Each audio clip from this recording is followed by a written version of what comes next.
sixes in Islamic school. And just a small piece of paper, just write down a question and have them write down an answer and just gather them and read them later. My question once was, what is haram in Islam? Like 65% of them, I'm not joking with you, 65% of the kids who did this, this was a survey that was distributed maybe to 130 kids over 3 years. 65% of them answered everything.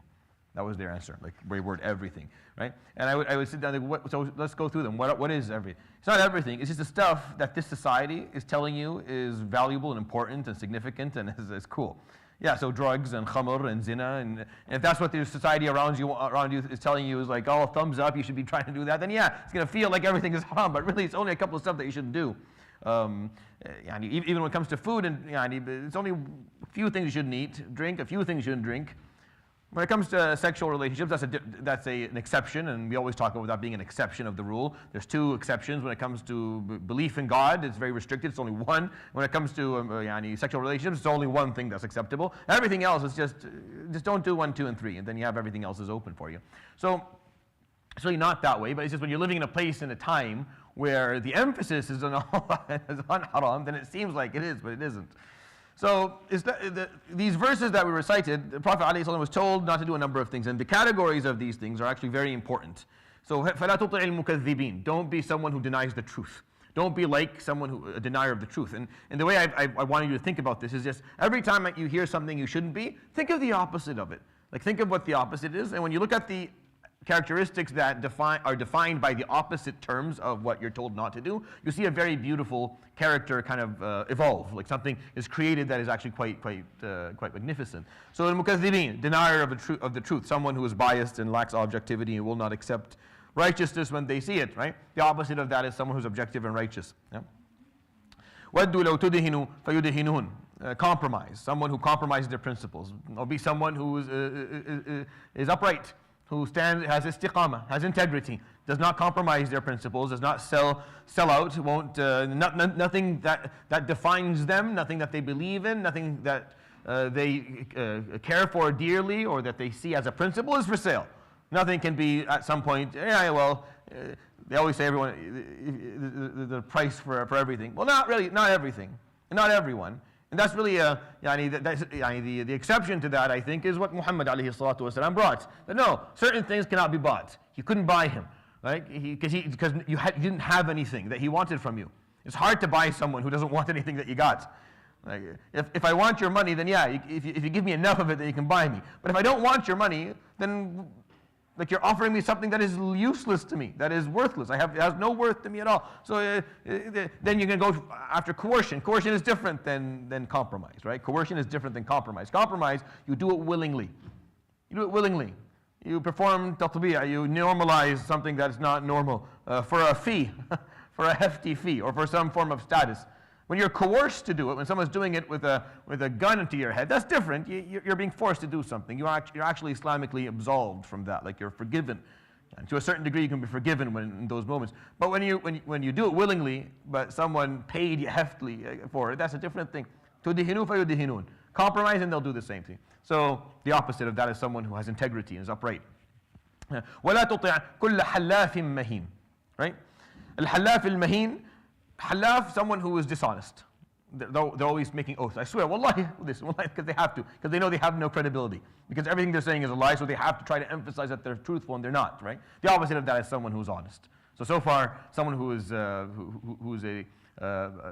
someone who is righteous, adheres to the truth, someone who has integrity and stands for their principles, and someone who is honest, right, or truthful.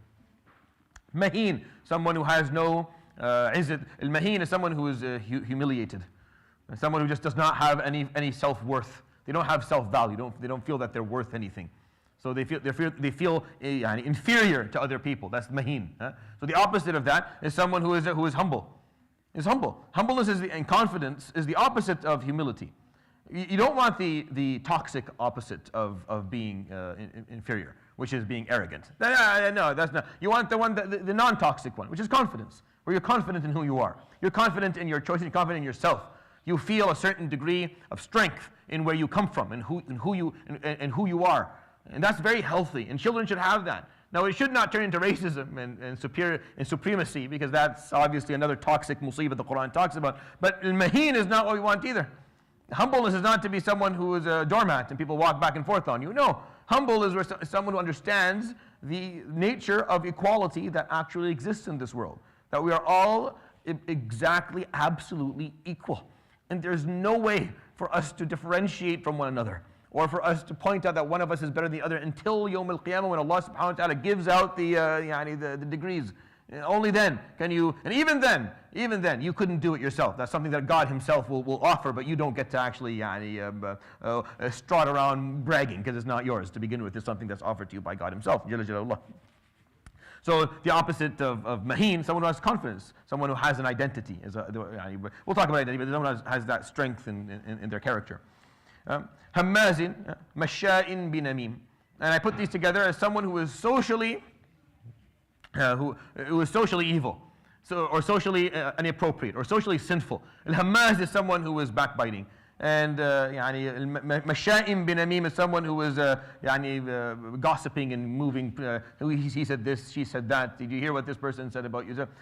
These horrible social behaviors. The opposite of that is someone who is socially appropriate, and someone who actually unites and does not. What do these things do? I always look at them from their outcomes. What does Hammaz Masha' bin Amim do? It divides communities, it divides groups, it weakens the unity of a population. A population that is engaging in gossip and backstabbing and the namima and ghiba is a community that is going to fail. The opposite of that is the person who unites people, unites groups and brings them together. So I'm just showing you the five, the opposites. Manna'in lil khayri, mu'tadin, athim. Someone who withholds khayr. Someone who has the ability to offer something helpful, but they don't. They can, but they don't. The opposite of that is obviously someone who does. Someone who looks for opportunities to distribute khayr. They are trying hard to distribute khayr. Mu'tadin, someone who transgresses against others. Someone who, i'tida is when you transgress and you go and you take something, or you oppress someone, you take something that's not yours, or you harm them in their lives or their wealth or their integrity. The opposite of that is someone who is just, someone who is compassionate, as rahmah. Athim, someone who is sinful. Someone who falls into social sin, meaning someone who does things that the society sees to be inferior, behaves in ways that is low, that is a part of the low life of community. So athim, that's what is sinful, and that's how they define sin, as someone who keeps on falling into the mistakes that society all look at and say, that's the person who cuts the red light and parks their car in front of and then cuts the line and is pushing and shoving in a supermarket and doesn't hold the door. Athim, someone who just is sinful. They just don't think about anything else. And the opposite of that is someone who is not. Someone who stays away from sin. Someone who has taqwa, right? Utullin. Al-utull is someone who is rude, who is disrespectful, who is heavy in the way they treat other people, who lack tenderness and kindness. The opposite is someone who is tender and someone who is kind. Zanim is someone who does not have a strong identity, so they want to belong to a group that they're not a part of. Zanim who yadda'i ila qawmi ghayrihi, someone who tries to act like they're from a different culture or a different tribe or a different group. That's what a zanim is. Someone who's almost, let's say, embarrassed of their lineage, or embarrassed of their background, or embarrassed of where they come from. And the opposite of that is someone who has identity, who actually feels proud and confident in their background. So when you look at these descriptions, you end up with a picture, because you told the Prophet ﷺ, so don't be these things. And logically, simply speaking, then he's being told to be the opposite of these things. Yeah? So be someone who is righteous. Be someone who has integrity and does not compromise their principles. Be someone who is truthful and honest.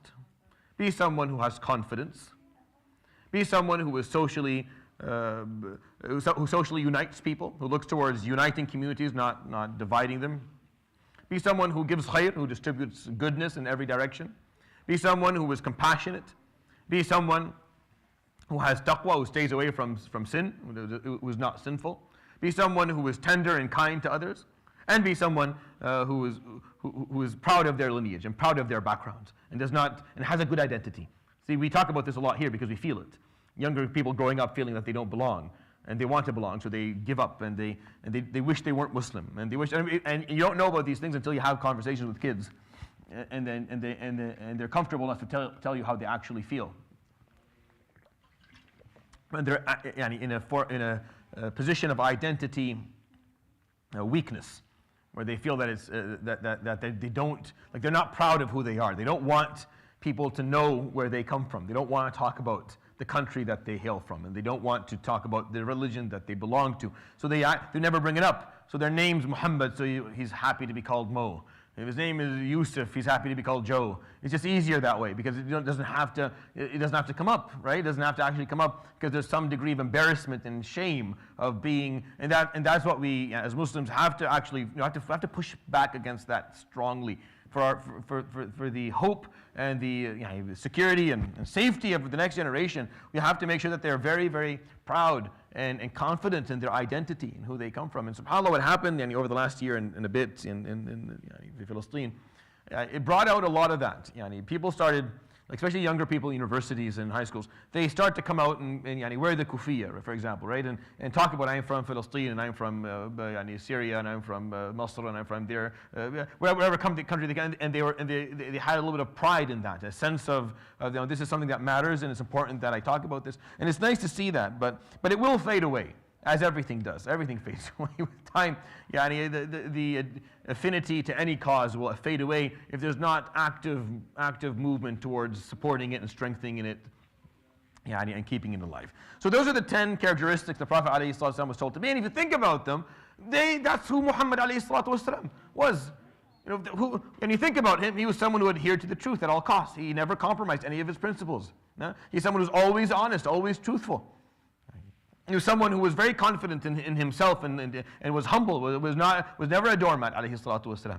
He never divided. If anything, he was someone who always was gathering people. One of the most interesting characteristics about him, alayhi salatu wasalam, he's always bringing people together. He was a shepherd as a kid. He learned to do this at a young age. To not divide, but rather to find ways to bring people together. He was someone who was always performing khair. He never transgressed and harmed a soul in his life.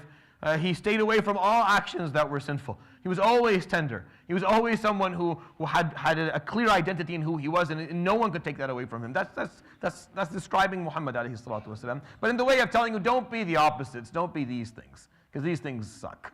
And you stay away from them, and you'll be fine. And then the verses at the end, which we didn't have time to talk about last week, and I'll just quickly. So he says here, أَن كَانَ ذَا مَالٍ وَبَنِينَ. As for, this is subhanAllah in Arabic, it's hard to explain to you. أن كان ذا مال. This an here at the beginning, this one preposition here at the beginning of the verse, if you remove it, you would end up with a verse with a completely different meaning altogether. Like the whole ayat would all crumble in what they mean. Because if you go from عُتُلٍ بَعْدَ ذَلِكَ زَنِيمٍ كَانَ ذَا مَالٍ وَبَنِينَ, now you're saying that everything that you were told not to do was actually a person, or Muhammad ﷺ was like that, and this is what he had. Again, like the whole linguistically, it all fails to make a sentence that makes sense. But this "an" at the beginning is actually transitioning from a number of commands of don't do this, don't do this, don't do this, don't be like that. As for the other person, as for the person who didn't listen to this, and performed these behaviors that I told you not to perform, and did it because of the following. That's what this "an" is saying. So, ذَا مَالٍ وَبَنِينَ, someone who has wealth and who has children, right? The person who performed all these things. The person who was a mukathib, who was a hammazin masha'in binamim, who was manna'i lil khair, who was zanim, all of these things, they did it. The reason that they were brave enough to make all these mistakes and not care, ذَا مَالٍ وَبَنِينَ. They had a lot of wealth. They had a lot of children. Wealth, so there's two types of strength that are defined in the Quran. There's financial strength and there's social strength. And mal and banun, or mal wa banin, are the two types of strength. Mal is the financial, and children is the social, because you have a lot of children, so you have a strong tribe, and they can all bear arms so that you're protected. So that's how the Quran kind of looks at these things. So أَن كَانَ ذَا مَالٍ وَبَنِينَ, the fact that this person had wealth and had social status. إِذَا تُتْلَى عَلَيْهِ آيَاتُنَا قَالَ أَسَاطِيرُ الْأَوَّلِينَ, when our signs were recited upon him. And ayat here are not verses, by the way. Ayat are not verses. Ayat are signs. Remember this in the Quran. Maybe out of the 120 times that the word ayat are in the Quran, maybe 4 of them mean verses. The rest of them are signs. When our signs are recited upon them, what signs are you talking about? The ones that we discussed in Surat Al-Mulk. خلق سبع سماوات طباقا ما ترى في خلق الرحمن من تفاوت فارجع البصر هل ثم ارجع البصر فامشوا في مناكبها كلوا أولم يروا إلى الطير فوقهم صافات ويقبضن. These are the signs of God, by the way. That's how the Quran defines these things. The Quran does not require you to become a high intellectual or a scientist to be able to reflect upon the signs of God. Now, if you do become, then that's a big plus, because the more you know, the more you understand the intricacies of the globe that you live on and the life that you experience, the more in awe you will be of whoever put this in motion, which is Allah subhanahu wa ta'ala. But the basics is what the Quran is asking you to look at, just the basics, just the fact that waters and sun can make a seed grow and bring forward a form of life that you can later on eat. Just the fact, because we take these things for granted, right? As human beings, one of our pitfalls in life is that we just take things that happen all the time, we take for granted. If they keep on happening, then we're going to just not care. Because they're always happening. They always happen. So we're easy. And that's why people take their parents for granted. That's why they take their safety for granted, their health for granted. Because it's always there. Every morning, wake up, you're breathing, you're eating, you're feeling all right. Next morning, wake up, you're breathing, you're eating, you're feeling all right. After a while, it doesn't matter. Right? Until it's taken away. And then suddenly like that, just take me back to that. Just anyone, take me back to that. I don't want whatever. What was I worried about? Why was I depressed most of the time? I don't care. Just give me back that. I just want to breathe normally. I want to be able to eat normally, and I want to be able to sleep at night. And that's nothing else. I don't want to be scared for my life every second minute because of. So the Quran asks you to look at that which is right in front of you and contemplate it. And contemplate the basics of Allah. This person who was mukaththib and zanim and hammazin masha'in bimnamim and manna', all these things, because he was wealthy and he had a lot of strength and power and status and he has control, he could tell people what to do and people revered him, respected him. When our signs were recited upon him and he was reminded of our signs, قَالَ أَسَاطِيرُ الْأَوَّلِينَ. It's voodoo of the early ancient centuries. It's all the asatir, myths of the early folk. It's easy to dismiss. It's important for us, by the way, as human beings, to dismiss things. It's important. We have to do that because we all have a bit of a problem with our self-images. So it's instead of actually listening to someone and figuring out like what they stand for, give me a quick blurb and I'll find a flaw so I can dismiss them. This person's that. Khalas.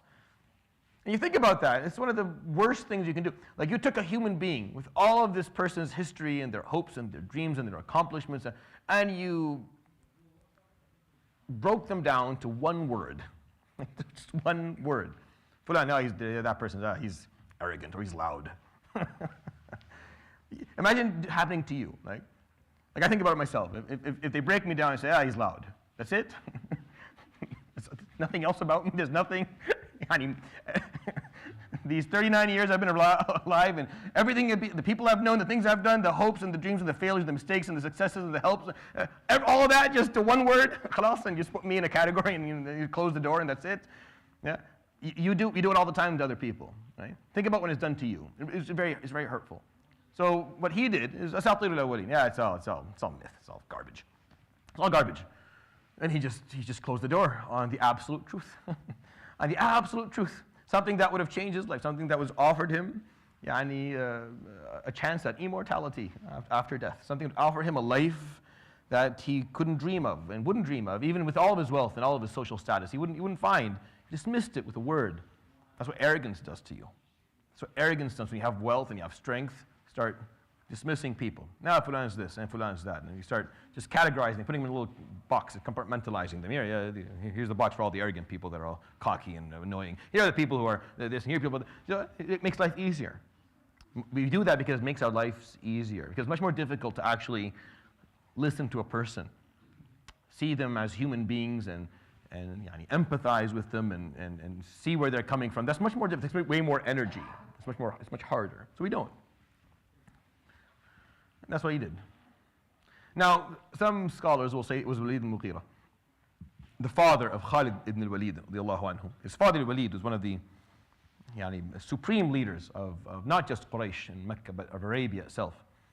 And some scholars say that the person who is meant here is him. And he's talked about it a little bit in the Quran, a couple of places. We're going to talk about it again when we come to Surat al-Muddathir, and I'll share his story a little bit more depth when we come to that piece. But someone who just dismissed things. He could afford to dismiss things. He had enough. You can never afford to dismiss things. When you're offered the opportunity to hear something, or to listen, or to be educated, or to be shown a way, or shown a thought. We don't do this well as Muslims, by the way. I'm saying this, and I'm talking about you. Like, I'm not actually, and myself, I'm not talking about Walid al-Mughira. He's dead. He's been dead for a long time. And I don't know who exactly would identify with him anyways. I'm talking about us. As Muslims, we do that all the time. As Muslims, we do within Islam, within our own circles, we do this all the time. Yeah? There's always I know in your mind, there's a couple of Muslims that you know, and maybe shuyukh, that you've already kind of categorized. What's the number one description for doctors in the Middle East? You know? The number one description. If you ask Fulan about a doctor, right? 8 times out of 10, what's the first word he'll say? Hmar. Immediately. He's an idiot, donkey. Right? The number one description of a doctor. I asked him, Fulan, this doctor. This person went to school for 15 years. Yeah, and he's practiced for 25 years, one word to describe everything. It's easier that way. It's easier to do that, rather than to see maybe the day that you went and asked for a prescription that you shouldn't even have taken, he didn't give it to you, maybe you were at fault for it. Maybe it wasn't his fault. Maybe this was, yeah, subhanAllah, this is how we are. And this is why I think this piece of this paragraph at the end that I kind of jogged through last week, I want you to think about.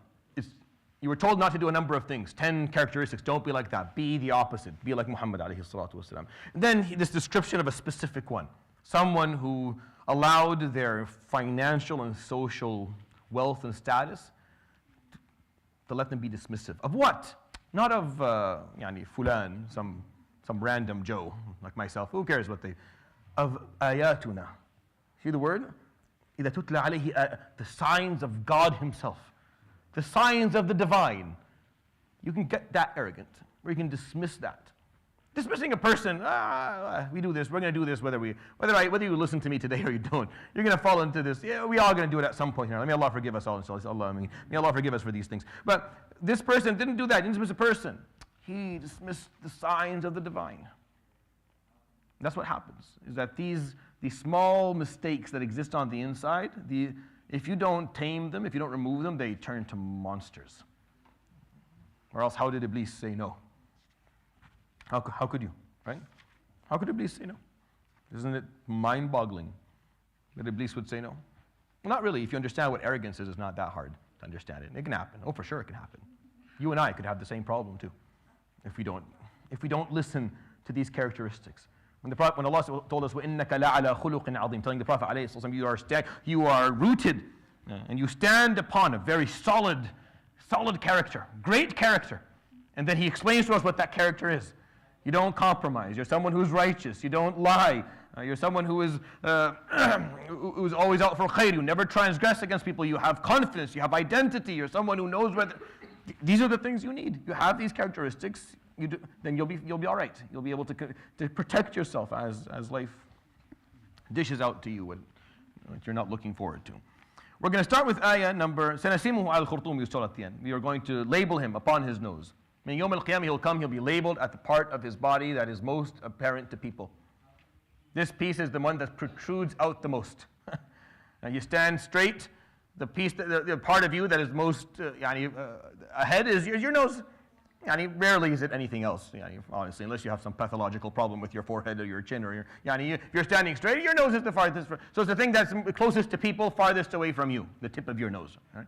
So he'll be labeled there so that people can see this person of great wealth and high status who dismissed the signs of God because he allowed himself to pick up all of the negative characteristics in his life. And he sold out and he lacked all these things. Yawm al-Qiyamah, he's going to be, it'll be clear. And this is talking about one person, or the example of one person, but it's there for us to learn. That unless we learn these things, and unless we change our ways, then the Prophet ﷺ tells us, أَلَا إِنَّ لِكُلِّ غَادِرٍ لِوَاءً يَوْمَ الْقِيَامَةِ تَقُولُ هَذِهِ غَدْرَةُ فُلَانٍ. Every betrayer every traitor, Yawm al-Qiyamah, will come with a liwa. You know what a liwa is? It's a banner that follows him around, saying, this is the betrayal of Fulan. And it describes it. You run away and it follows you. You run away because you don't want people to know, and then the banner just follows you around so that everyone can see the act of betrayal. May Allah subhanahu wa ta'ala protect us. All right, so we're going to recite from ayah number 17. I'm going to read until the end of the story. So ayah number 33 or 34. Scholars differ on where the paragraph actually ends. So I tend to finish it at 34, but many scholars will end it at 33. And this is the first, keep this in mind, this is the first story that he would hear, alayhi salatu wasalam, in the Quran. The Quran, 33% of the Quran, roughly speaking, is stories. 33%, a third of the Quran is stories, roughly speaking. So you can imagine that the first story that he would hear, alayhi salatu wasalam, and the first story the Sahaba would hear would have a certain degree of importance, right? So because Surat Al-Qalam is such an early surah, and this juz'ah in general is an early juz'ah, we get to kind of see some of the early verses that they heard that talk about certain things that they had never heard this before, or this concept or this idea had never been presented before, so they got to hear it first time. So this is the first story that we have that the Prophet ﷺ had ever heard, or the Sahaba. So it's a very meaningful story. You're going to see that this story has it's a very layered story, by the way. It's a beautiful one. It's simple. It really is simple. But then when the verses and the way it's told, there's a bunch of things that we're talking about. It's a very ethical story, obviously, playing into the theme of Surat Al-Qalam, which is what you need, ethically speaking. Right? Surat Al-Mulk is what you needed from a knowledge perspective. What do you need to know? Surat Al-Qalam, what you need to carry in terms of ethics and characteristics and principles. So this story is a very principle-driven story. So let's recite it, inshallah ta'ala, and then I'll try to go through some of the meanings. I don't think we'll finish it this week, but I'll give you enough to think about until we see you next week. أعوذ بالله من الشيطان الرجيم. بسم الله الرحمن الرحيم. إنا بلوناهم كما بلونا أصحاب الجنة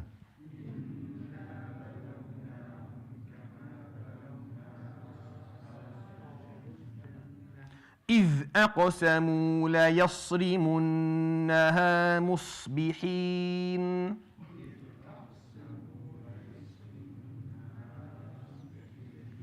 ولا يستثنون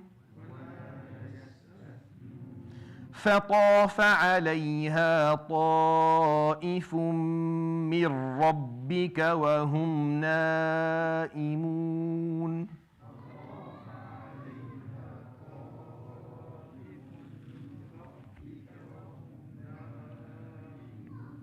فأصبحت كالصريم فتنادوا مصبحين أن اغدوا على حرثكم إن كنتم صارمين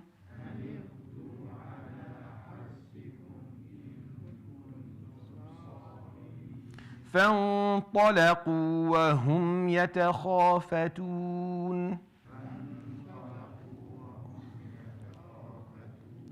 ألا يدخلنها اليوم عليكم مسكين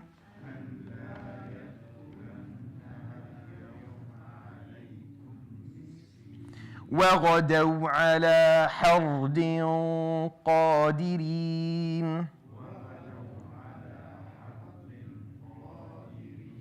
فلما رأوها قالوا إنا لضالون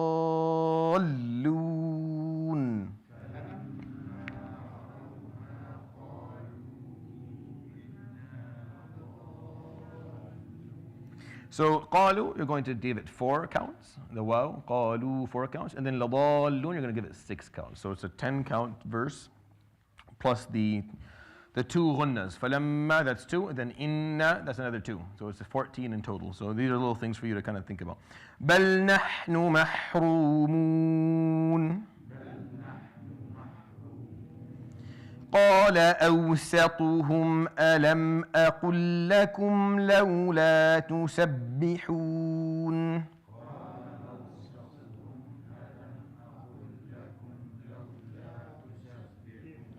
قالوا سبحان ربنا إنا كنا ظالمين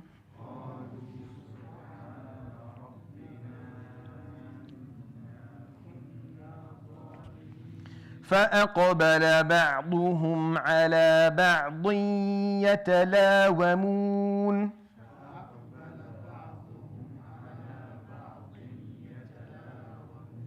قالوا يا ويلنا إنا كنا طاغين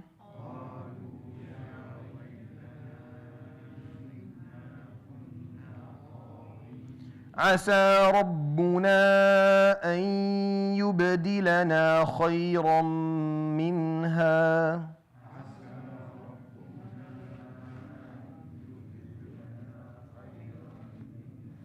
إنا إلى ربنا راغبون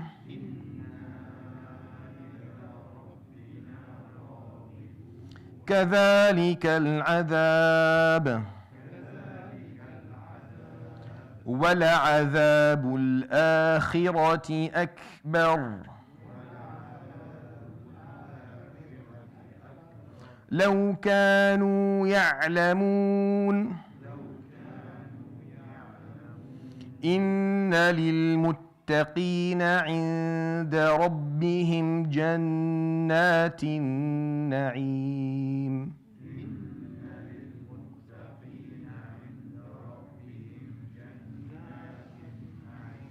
So this was the first story that they heard, and I wanted to read it in totality for you purposefully, because it's a very dynamic and beautiful story, and hopefully as you're listening to it, you are thinking about things yourself. So it begins by saying, "Inna balawnahum." And remember, if you remember, when I talked about at the beginning of Surat al-Mulk, I told you that yabtali and yablu are two different things. They're not the same. Yabtali is when I test you. Yablu is when I give you an opportunity. When I give you an opportunity, they're not the same thing. Like you're being evaluated all the same, but they're not exactly the same word. Yabtali, I'm testing, like you're going through a test. Yablu is I'm offering you an opportunity to see what you're going to do with it. That's why at the beginning of Surat al-Mulk, الذي خلق الموت والحياة ليبلوكم, not ليبتليكم. It's not to test you. That's just it's not a good translation and actually ruins the beauty of what Surat al-Mulk is trying to teach us. ليبلوكم is to offer you the opportunity, it's to give you something that you would otherwise never dream of having, which is this opportunity, life itself. So inna balawnahum, indeed we offered them, meaning the people of Quraysh, meaning the Muslims who are the people around the Prophet alayhi salatu wasalam, those who were granted wealth and granted status that he was just talking about a moment ago. Balawnahum, we offered them the opportunity. We opened up the doors for them. Kama balawna, as we did Ashab al-Jannah, the guys of the Jannah. And this is how they're known. So if you look up, and I want you to do this, I gave this, now I'm remembering. So I've taught this story many times, but we did it not too long ago during the Sunday post-Fajr potluck stuff. And actually, I brought in some slides to show you where it is. So it's a place called Darwan, which is very close to Sana'a al-Yemen. So you can go home today and just Google Ashab al-Jannah and just ask for places and look for images, and we'll show you the piece of land where this actually happened. Now, some of them say that it's somewhere in Jordan. There are some historians who point out a place in Jordan, but most likely this happened at some point somewhere in Yemen today, close to Sana'a. So you can look it up if you want to. So they became known as Ashab al-Jannah, the people of the garden. Al-Jannah, as in the garden, not as in paradise, but as in the garden. So what happened? So the ayat jump right into the story. I'm going to give you a little bit of context. There was a man who owned a very prosperous garden, within it many trees of different nature and different types, vineyards, vine and crops and trees of different fruit and different color.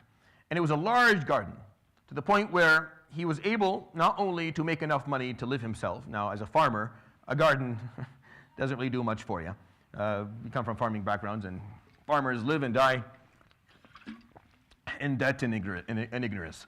But this guy had a garden that was big enough, it was like a farm, where he made a lot of money, and he became very wealthy, and he was able to not only take care of himself, but care for people around him from this very prosperous garden that he had, piece of land.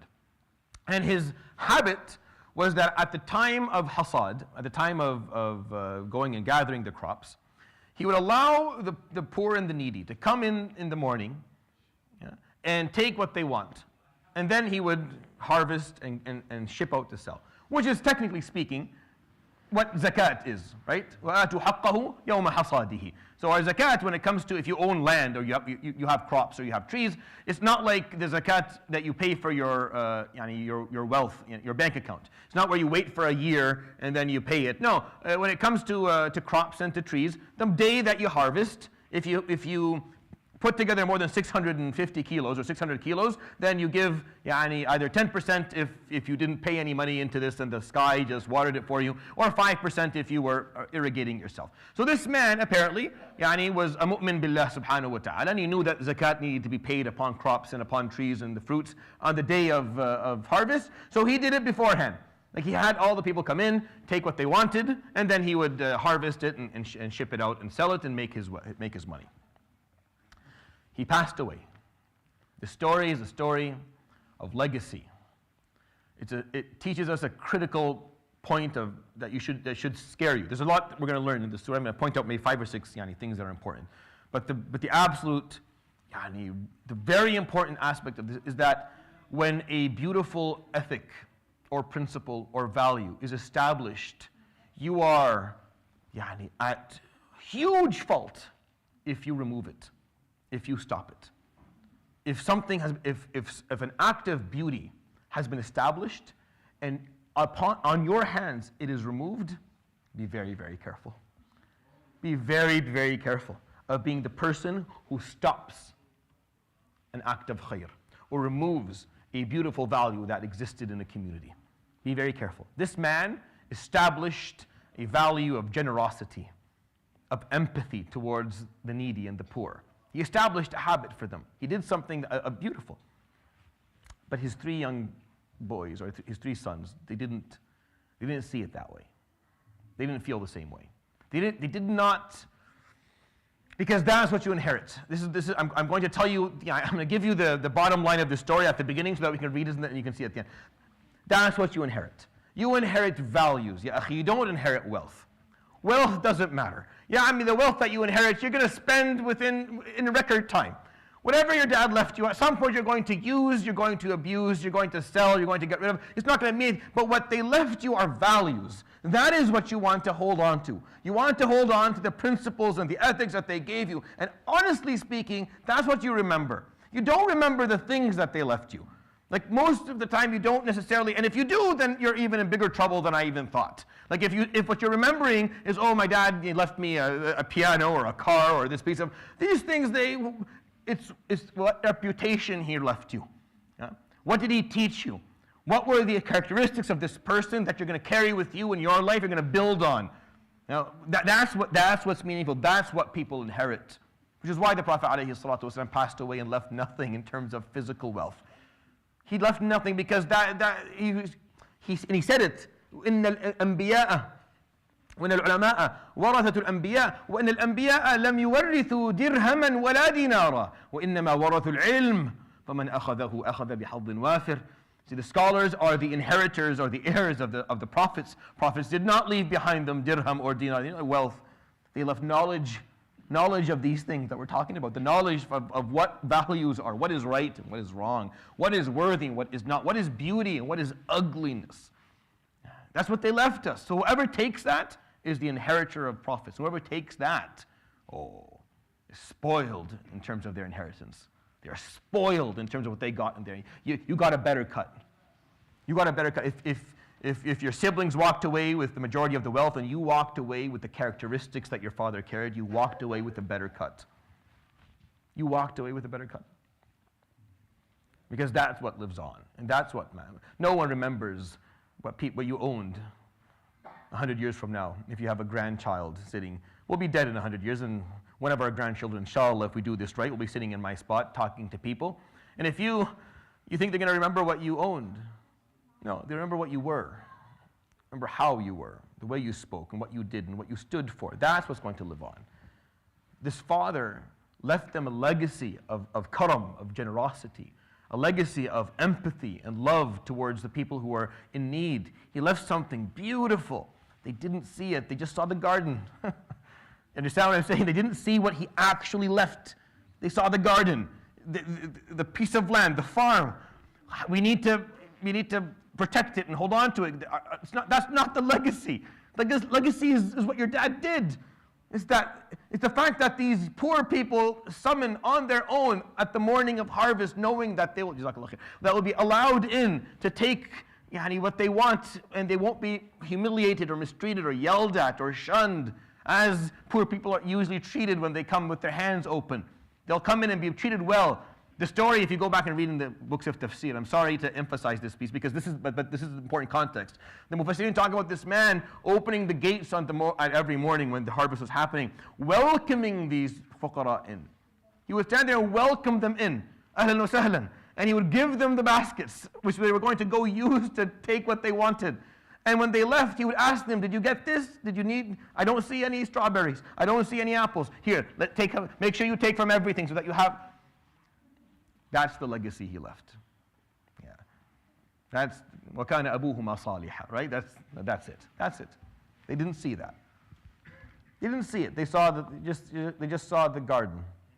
And they were actually bothered by that. Like these freeloaders. Yeah, these good-for-nothing freeloaders living off social support.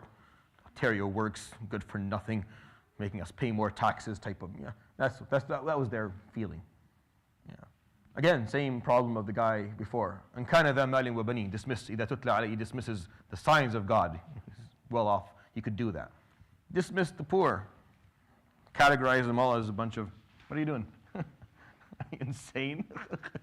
How could you do that? How could you be that closed-minded to think in that manner? It's impossible. That's what they did. They didn't want this. They didn't like it. They felt they were being abused and taken for granted, and taken advantage of, sorry. So what did they do? إِذْ أَقْسَمُوا, when they swore oaths with one another. لَيَصْرِمُنَّهَا. الصَّرْم is where you leave something naked. That's what sarm is. We use it in slang, sormak, right? It's a word, same thing. It's the part of you that you don't want to be naked because it's the naked part. Meaning, the part of you that if it was exposed, you would feel naked. There's a part of you that if you expose it right now, even if you're covered from top to bottom, you feel naked because you don't want it to be. So a sarm is when something is left naked. So what they said, لَيَصْرِمُنَّهَا, they're going to leave the garden as if it's naked. I mean, nothing's left on it. They're going to take everything. مُصْبِحِينَ, early in the morning, before these guys came. لَيَصْرِمُنَّهَا مُصْبِحِينَ. That's what they swore. They said, لَيَصْرِمُنَّهَا مُصْبِحِينَ. وَلَا يَسْتَثْنُونَ. And they will leave nothing. See, you could leave it naked, but leave maybe a few, you can put something aside for the people. No, وَلَا يَسْتَثْنُونَ, with no exceptions. We leave nothing behind. We leave nothing behind. They didn't want to, they had some goodness left in them. They weren't going to come in the morning and the poor people who have been accustomed for the last 20 or 30 or 40 years or whatever, and say, get out of here. No, they weren't going to do that. They're going to be a bit more diplomatic about it, right? They're going to do it with a smile. They're going to rip you off with a smile on their faces. They were going to come just earlier. When do they come? They come at 7 to pick up their stuff. We'll be there at 5. We'll leave nothing. And then they come and they'll say, well sorry, you were late. It's better than sending someone back and saying, you don't get anything anymore. They had some goodness left in them. They felt like they didn't want to do that. It's going to ruin the image of their father. So maybe they'll just play around. They'll go really early. وَلَا يَسْتَثْنُونَ, leave nothing. فَطَافَ عَلَيْهَا طَائِفٌ. طائف is something that rotates. So tawaf is when you rotate. So طَافَ عَلَيْهَا طَائِفٌ, a rotator of some sort, rotated upon it, coming from above. مِن رَبِّكَ, what is it? مِن رَبِّكَ, from your Lord.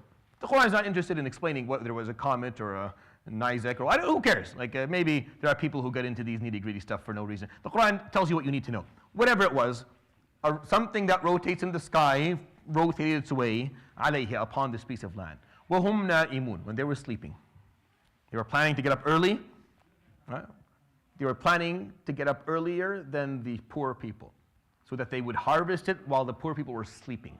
So Allah subhanahu wa ta'ala, when they were sleeping, طَافَ عَلَيْهَا طَائِفٌ, had one of his soldiers, subhanahu wa ta'ala, one of his servants, rotate upon it. So what happened to it?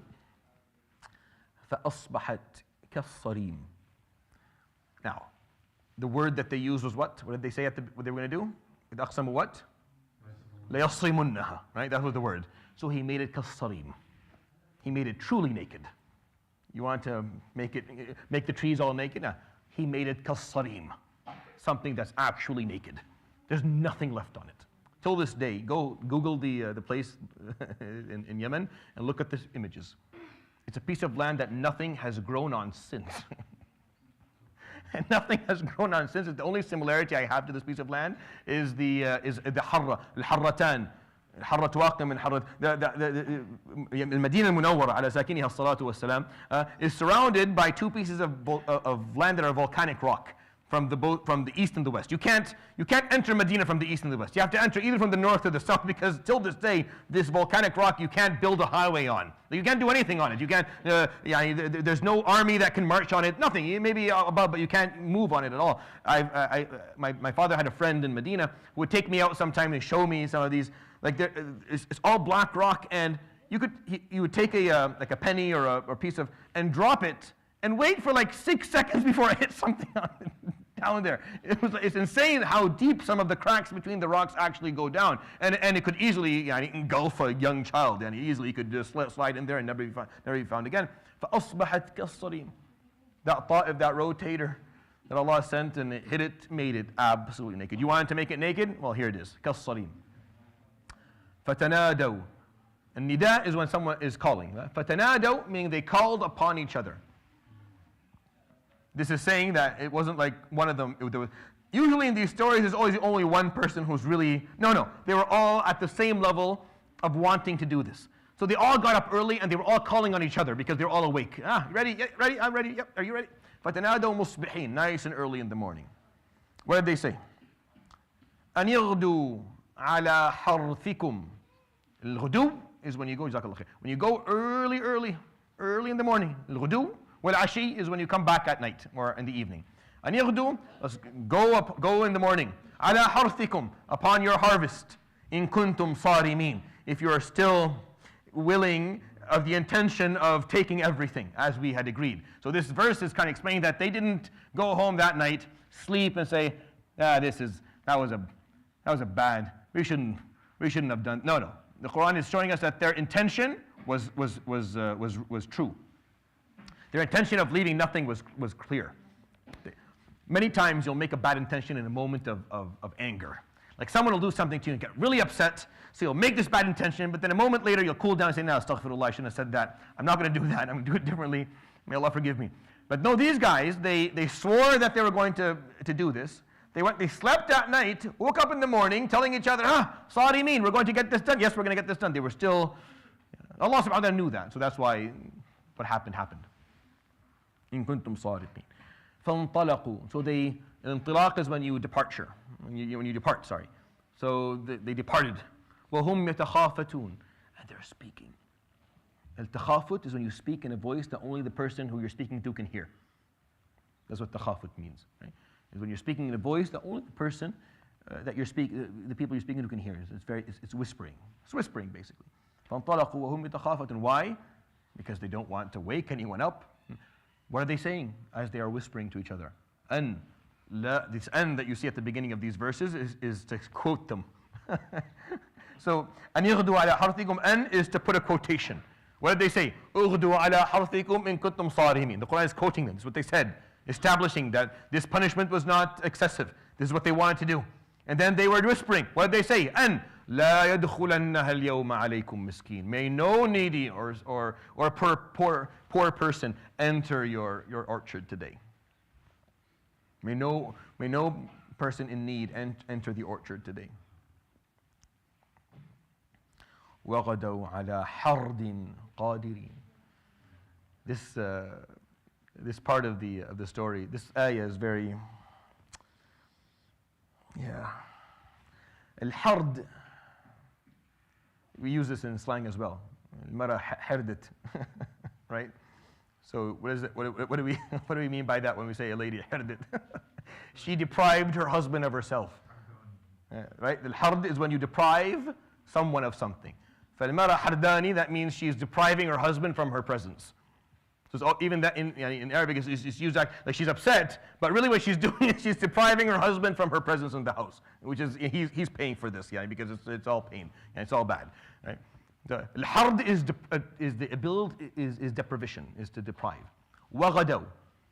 It's like this is an ayah between it's between parentheses. Just as the story is going, just this verse, a comment from God. Like Allah's telling us the story, and then here's just a comment. And that morning, وغدوا, and that morning, they went towards their orchard. And the qadirin, and they had the ability to deprive people. Almost to say, I gave them some strength. I gave them some sovereignty. So they had the ability, I gave them the ability. I put that orchard in their hands. So they had the ability to deprive others of it. Al-hard. They had the ability to hold it back from people. Almost to say is, what you have is not yours. I gave it to you. You're going to deprive people from it. Because you can? Because I gave it to you? Because I put it in your hands and I gave you the ability to control it, you're going to deprive others of it. That's what you're going to do. Mash.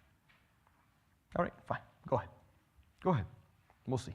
That's what this ayah says. وَغَدَوْا عَلَى حَرْدٍ قَادِرِينَ. That morning, when they went towards their orchard, they indeed had the ability to deprive everyone from what was inside of it. Because Allah had given them sovereignty over it. He had given them that sovereignty. They were able to control it. And their choice, their decision when they had control over it, is to deprive people. Al-hard is to deprive people of it. فَلَمَّا رَأَوْهَا. And then they saw it. Have you ever, anyone know here what the stages of grief are? You know the stages of grief? Okay, denial, right? Anger, bargaining, depression, acceptance. So I always say that whoever came up with them read Surat Al-Qalam and went through these verses. Because these poor gentlemen will go through all 5 within a couple of hours. Because they're going, they have all their workers, they're ready to go and clean up this very lucrative orchard and cash in that money, divide it amongst themselves. They don't have to lose anything to these poor people, right? Imagine, I want you to think about this for a moment, because I don't want, just for the sake of this story not being boring to you. You have to imagine something to you that is, in your mind, the core asset that you own in life. I'm talking about possessions, like what you really have, all that you have. The thing that is, if it's gone, if it's stolen or it's removed or it's seized, that you will feel that you have nothing left. Now, it may not be a physical thing. It may be a person, or maybe a status, or a job, or maybe something. But we all have that, unless you are guided enough to realize that you shouldn't have that. That the only asset, or the only thing that you need to feel that way about is your relationship with Allah subhanahu wa ta'ala. Everything else are variables that will come and go in this life, and they're not worthy of that response. But for these young gentlemen, as I pointed out to you, they didn't see the legacy of their father to be what it actually was. The reputation he had built, the kindness that he had distributed, the love that he had ministered, and the generosity that he had established within his house and within his character and his family. They didn't see that. They saw the orchard. So all of their future plans of marriage and opening homes and travel and all on this one. So they come to it. Now, it's their land. They've been walking this same path every day for years and years and years. Now, if you walk the same path every day, you can drive your car half asleep and make it. And people, know that if there's this memory, this transportational memory where you can literally walk down the street half asleep and you know where you're going because you've walked the same path every day. So these young men, they know where they're going. It's dark at night, but they know where they're going. So they come to the orchard that they've came to, walked on the same every single day for 20 years, 25, 30 years. They come and look at it and there's nothing there. There's nothing there. So what do they say? What's the first thing that they say? فَلَمَّا قَالُوا إِنَّا لَضَالُّونَ. We made the wrong I took the wrong, turn at Albuquerque. Like I didn't make the right left or right. Denial. The first one. Denial. They couldn't, what? No, we must have, what do you mean you must have made the wrong turn? You didn't make the wrong turn. This is the same turn you make every day. Yeah. But that was the degree of horror that they felt the moment they saw everything that they wanted in life, everything that they thought was important and that thought was valuable, burnt to the ground. So we'll stop with that, inshallah ta'ala, because it's Isha, and I'll continue this story. It's a beautiful story. Inshallah, you'll find it beneficial. We'll continue, inshallah ta'ala, next week. Subhanakallah, hamdik, shalla la ilaha illa anta astaghfiruka wa atubu ilayk, wa sallallahu ala sayyidina Muhammadin wa sallam. Barakallahu feekum, jazakumullah khair.